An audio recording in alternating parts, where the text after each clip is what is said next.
senior counselor for economic initiatives. And then we have the Daily News explaining that they'll join White House Chief Strategist Steve Bannon, National Economic Council Chairman appointee Gary Cohn, and Securities and Exchange Commission Chairman nominee Jay Clayton as top Trump appointees who held senior Goldman positions.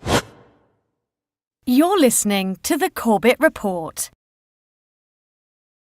Welcome, friends. James Corbett here, CorbettReport.com, and a conversation that's being recorded on the 1st of February 2017 here on this side of the dateline, but on the other side of the dateline, all the way on the left coast of the United States, we are joined today by Carrie Wedler, who I hope will be familiar to some of my audience, but if not, please familiarize yourself by going to theantimedia.org, and you can find her archives of articles there. She also has a YouTube page, which will be linked in the show notes along with everything else for today's conversation, which is going to be about a very interesting article that was posted at the Anti-Media back in on January 13th, back when we were in the midst of that Russia hacked the election fake news meme that was spreading around then. Do you remember that? It seems like forever ago already, but back then she posted this article. Actually, Goldman Sachs hacked the presidential election, which I think is a very good way of putting it. So let's bring her on to talk about that. Carrie, thank you very much for joining us today.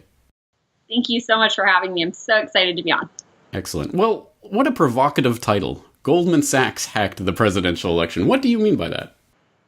Well, I do have to credit my editor-in-chief, Nick Burnaby, with that title, although we're talking about, it was this hysteria about Russia hacking the election, which, as you mentioned, it seems like old news. It seems like it's just been accepted by everybody now. Even Donald Trump hasn't spoken much about Russia. But at the time, we were sort of just trying to draw attention to the real forces at play here, because, yes, we can talk about Russia all we want and that it's an existential threat, and we can say they hacked the election by allegedly releasing or providing whatever they did.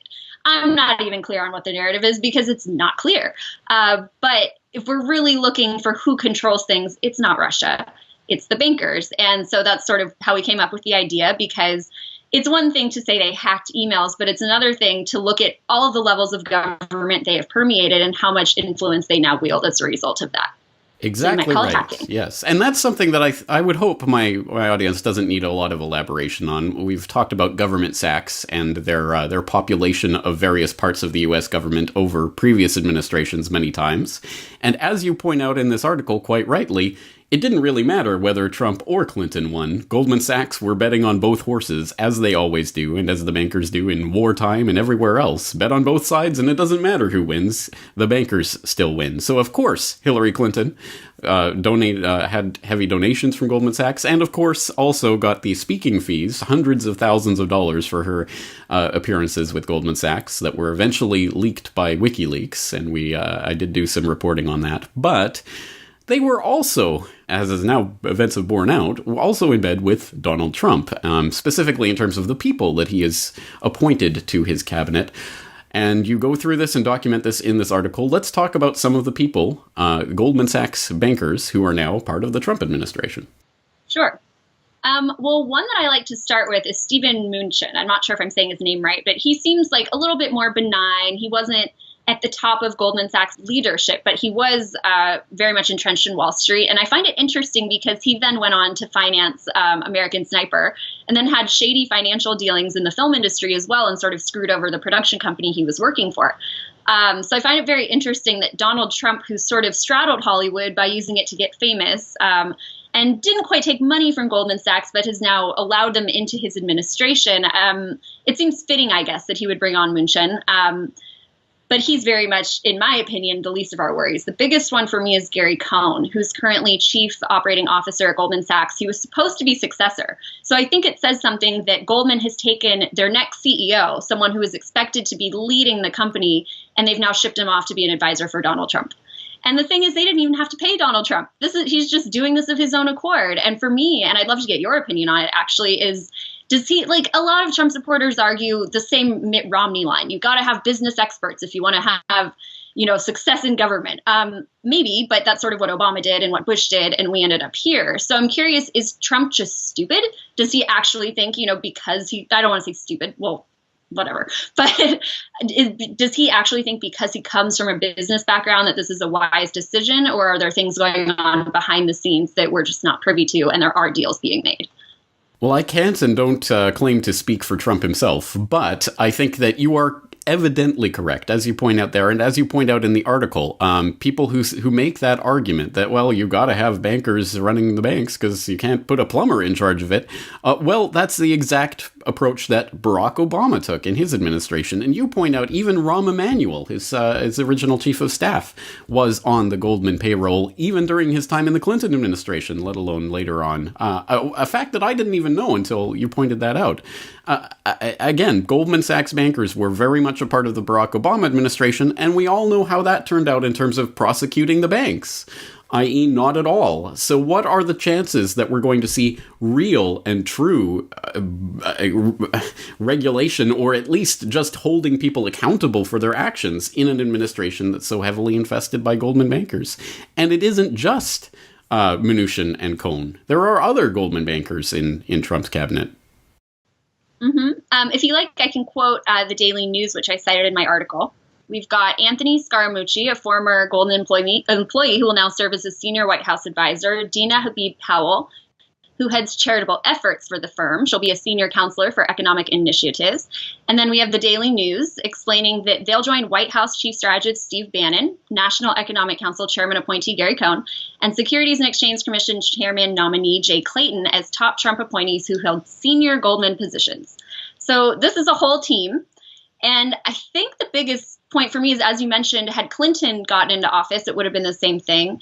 Barack Obama did the same thing. Had Mitt Romney or John McCain won either of those years, it would have been the same thing, because Goldman Sachs has been lining all of their pockets. And it's just, in my opinion, an insurance policy plan to make sure that no matter what happens, they have some semblance or some degree of control over governance, which, as I learned from your documentary on the Federal Reserve, is even more shocking to me because they already have control of the money supply. So the fact that they still need to go and they still want to be regulating and to be controlling the government itself, which they already control through the Fed, is just mind-boggling, and as much total control as I could imagine of the financial sector. That's right. And as you point out in the article, 4 of the 12 Federal Reserve Board of Governors come from Goldman Sachs. So again, no surprise there. And it isn't just Goldman Sachs. Goldman Sachs, of course, is a very key player on Wall Street these days and very much embedded in the government. But it is all of the big banks together that wield this inordinate amount of power over these positions. And it really does present the question, as you point out.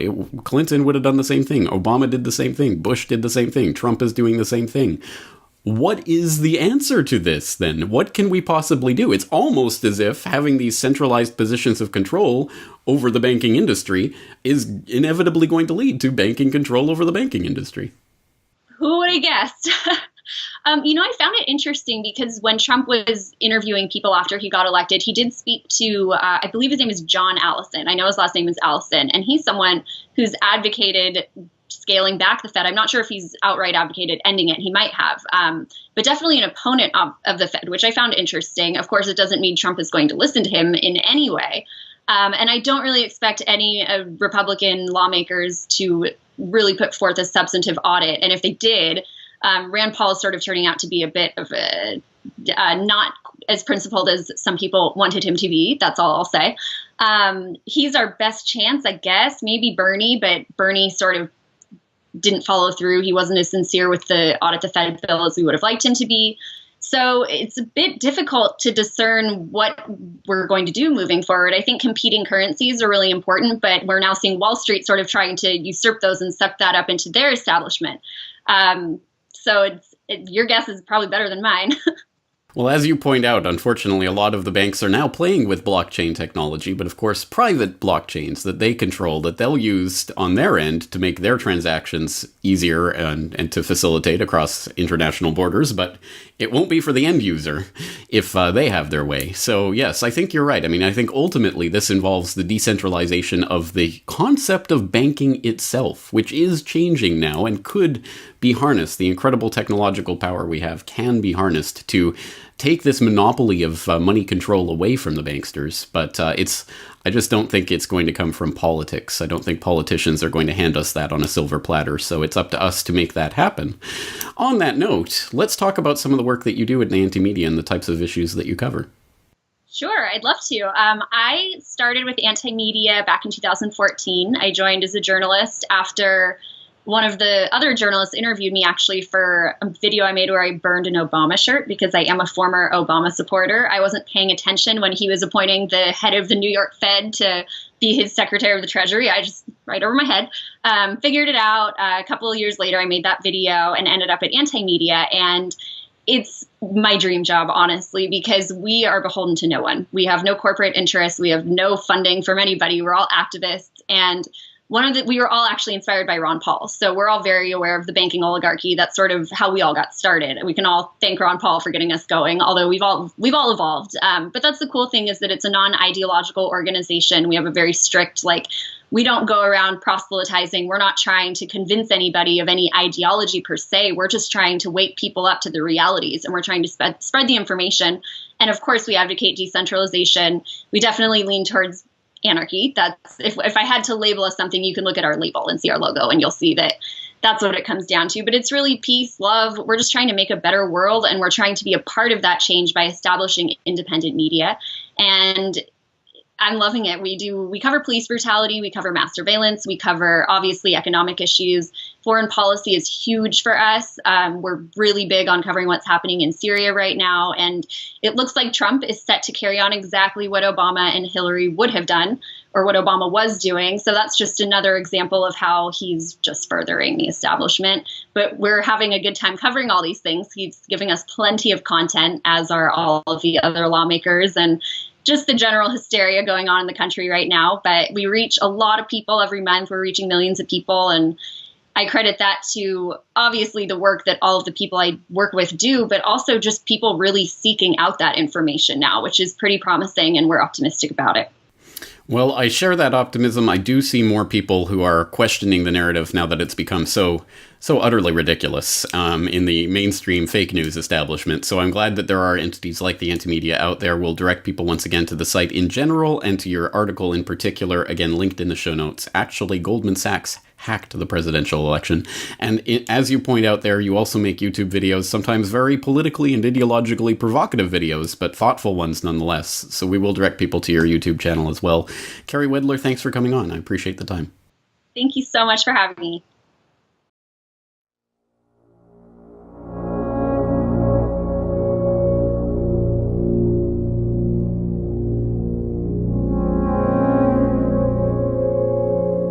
The Federal Reserve, the heart of the American banking system. For over 100 years, it has operated in the shadows, controlling America's money supply in total secrecy. So all that information is available in our commercial paper program. And who got the money? Hundreds and hundreds of banks. Any bank that has access to the U.S. Federal Reserve's discount. Tell us who they are. No. Until now. 100 years ago, in 1913, the Fed was created. Fractional reserve banking. The legal authority to do it. Takeover of monetary policy. Are conducted by the Federal Reserve banks. They are banks. There is no other agency of government which can overrule actions that we take. Century of Enslavement, the history of the Federal Reserve.